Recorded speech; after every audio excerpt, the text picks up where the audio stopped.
Hello and welcome to Adweek Together. I am super excited to be here with you today. My name is Nadine Dietz. I am the Chief Community Officer of Adweek, and I'm here with Tamara McCleary, who is a leading futurist and the CEO of Thulium. Tamara, hi and welcome. Hello, everybody. It's really great to talk again, Nadine. It was just such a great conversation that we had during the CMO Moves podcast that I was delighted to be able to dive in a little more. Yeah, I know it was really fun because we just decided to do this last week to have you on CMO Moves as a really unique guest on CMO Moves because so many of the things that you were sharing with us earlier this year, just mere 8 weeks ago, even talking about what the future of marketing would hold at the CMO Moves Summit, I had to call you and say, okay, given this giant technological leapfrog we just went through, what happened to your projections? And what you shared with us on the podcast was so interesting. I thought, well, let's share that more. Tell us about what's happening. Yeah, absolutely. So one of the things that we have to think about is, overnight, businesses had to digitally transform themselves. And I know we've talked a lot about digital transformation, but it was on a dime. Companies, businesses had to immediately shift to a digital platform, which meant that, technology in general has speeded up. And then if you look at our global pandemic with COVID-19, and all the artificial intelligence and machine learning that's being harnessed to figure out best treatment practice, what's the level of efficacy with different treatments, and even drugs, looking at how do we create and treat this disease? How do we come up with a vaccine? Now everybody's running to try to figure out a vaccine for the coronavirus. And so what this has is it's speeded up our timeline. It's done it in two prongs. One is that we are putting more money and energy into artificial intelligence, machine learning, and technologies. And the second prong is that all of us are experiencing how impossible it is to do business and our lives without technology.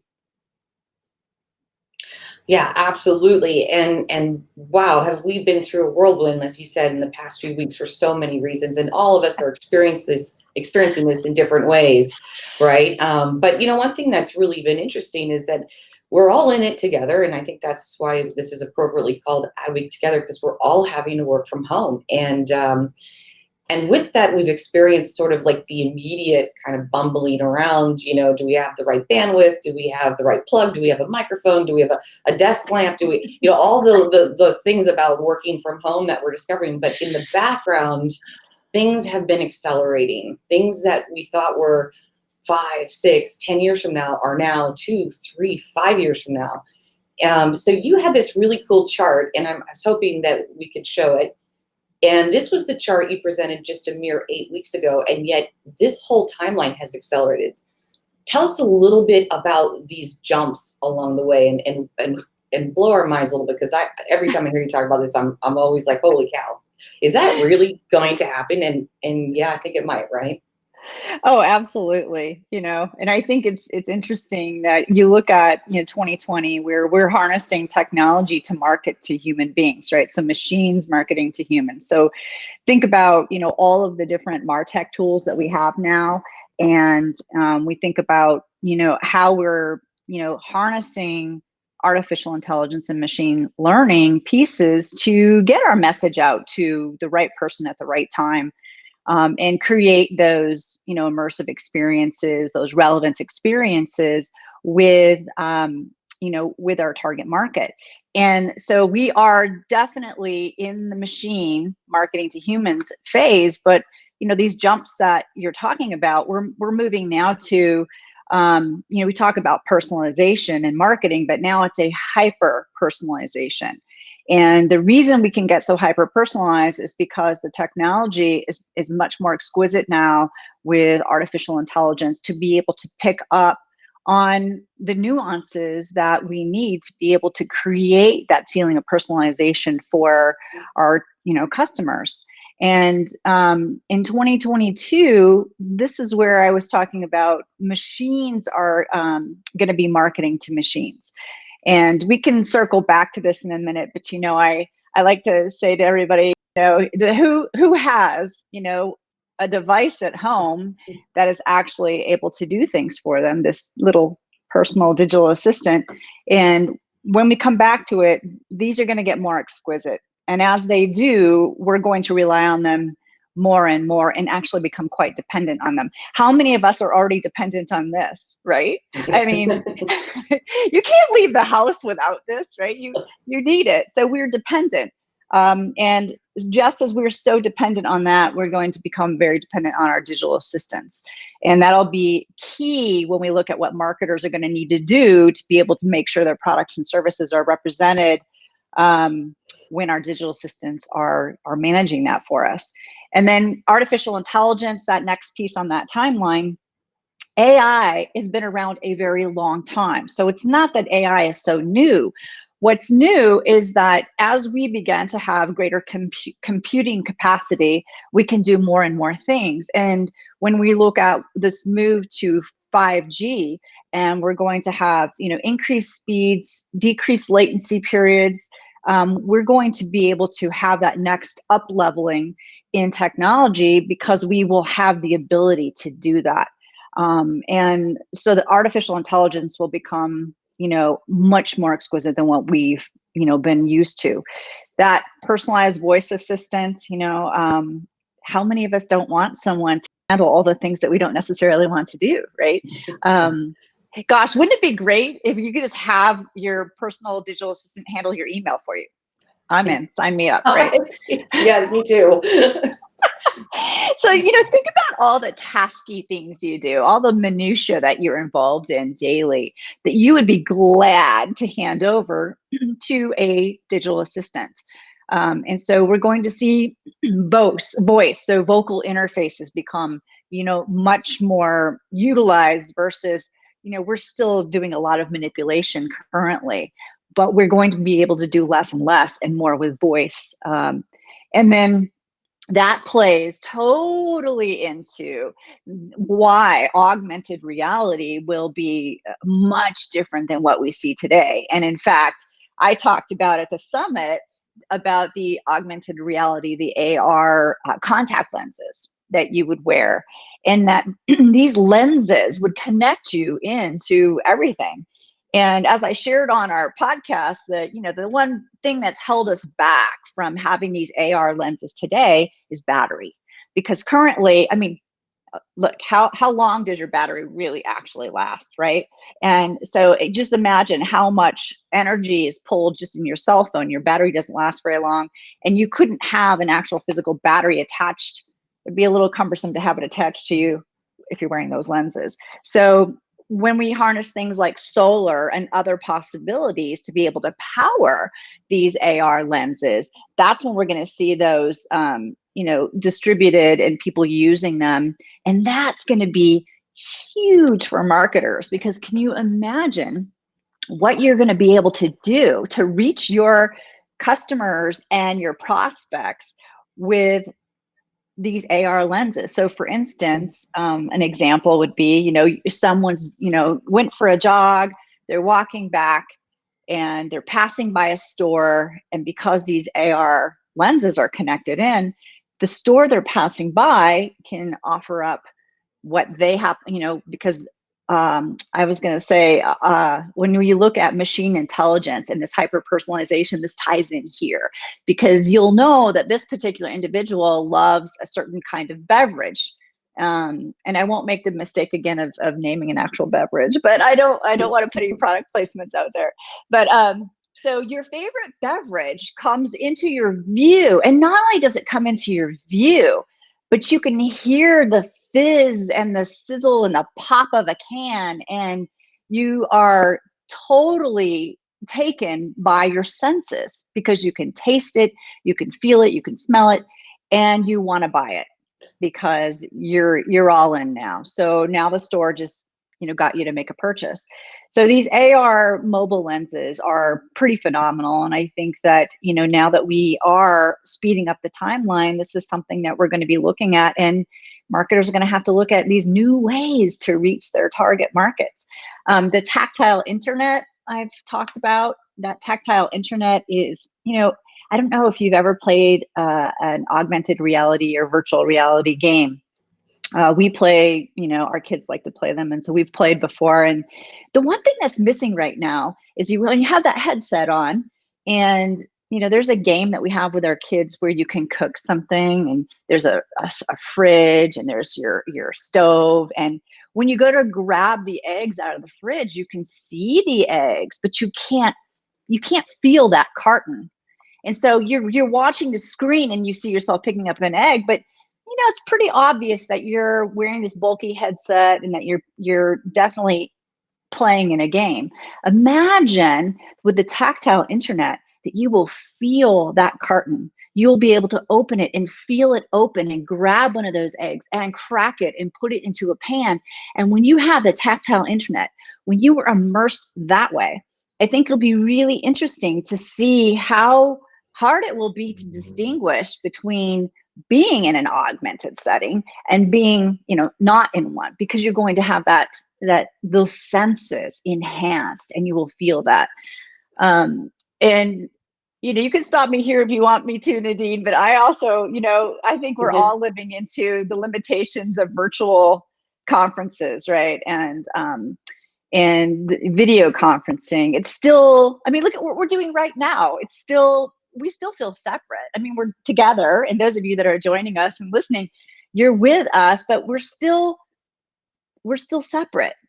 Can you imagine when we have these immersive experiences, when we are able to have these mixed reality settings and we can show up to a conference, we could show up to, the boardroom table, we could show up anywhere, but actually feel it.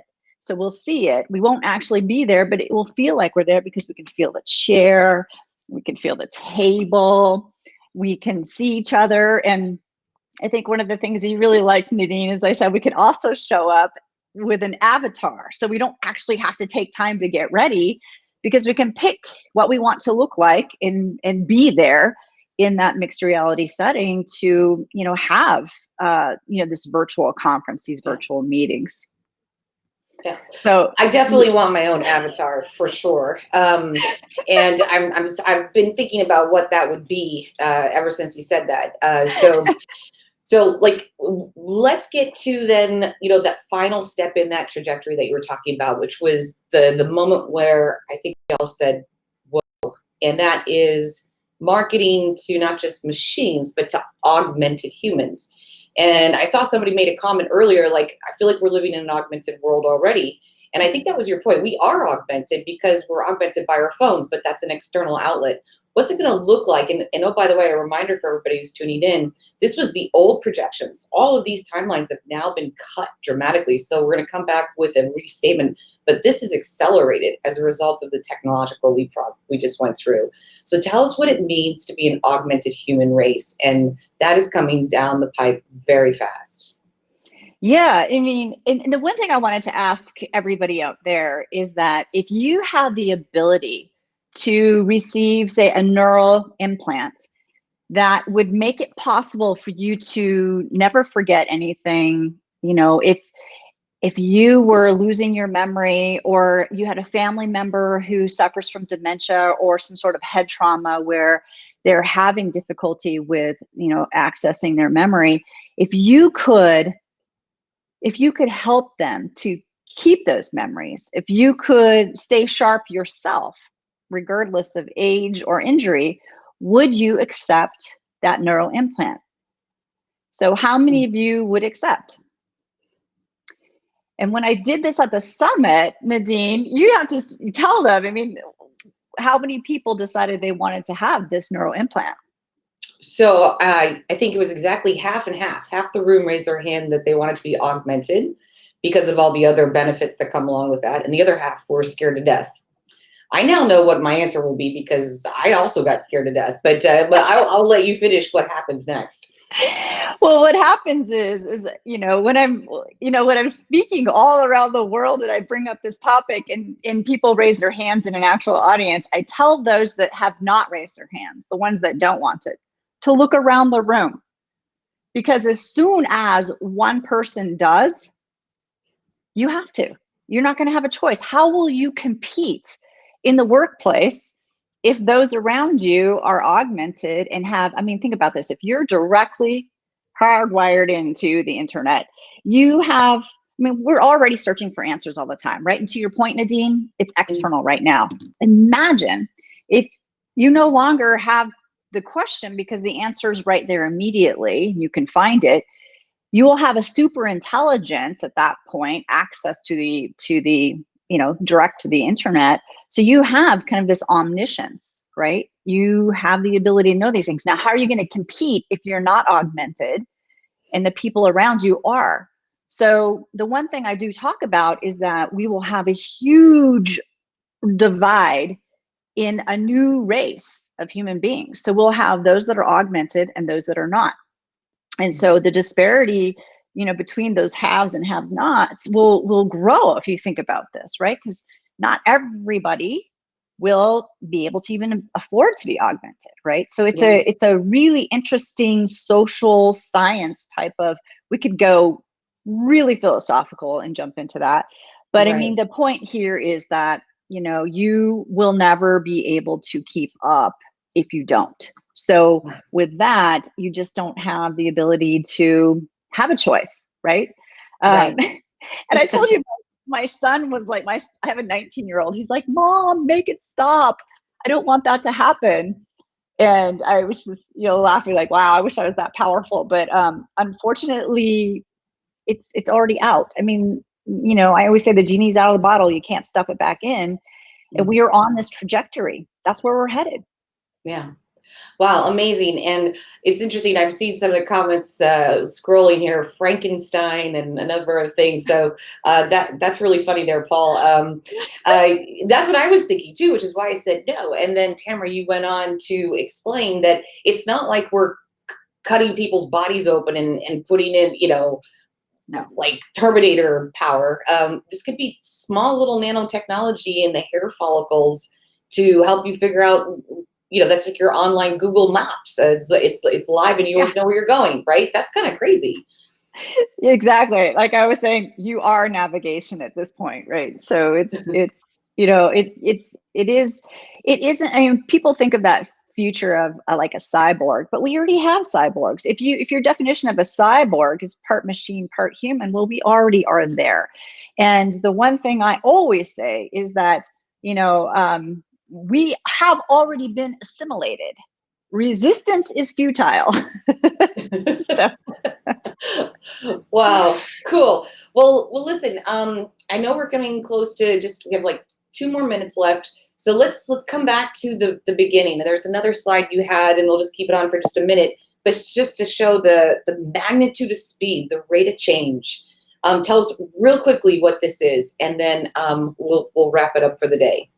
Well, this is just a great visual for everyone to look at how quickly innovation and discoveries are happening now compared to the past. If you look at, this timeline goes back to when, speech, verbal language came to be, and how long from that to cave paintings, how much time that took. And then if you look at even, mail going to the printing press, you look at how many years between those things. And then from printing press to, the telegraph, look how many years. So back, it's not that we are different as much as it is that the speed, the rate of technological advancement has just become breathtakingly fast, really quick. As you move up this timeline, you see boom, boom, boom, boom, how we're moving.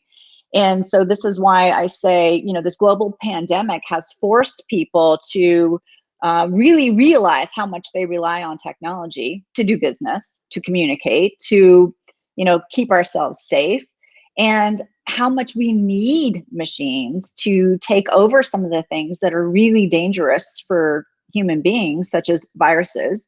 And you can imagine if we had, more technology today to be able to be that primary interface between someone who's sick with a disease and offering care versus putting our human beings in danger, in harm's way, taking care of people with active live virus. So, there's all kinds of ways in which we are realizing that we need to speed up our progress. And this is why, I even before, think about all the companies who we've been talking about the future of work and work from home and telecommuting for how long, and companies still weren't doing it. Lots of organizations did not have a work from home workforce because they didn't, maybe they just felt or believed it's better to have eyes on, or they liked the community better. There are many reasons why maybe it wasn't instituted.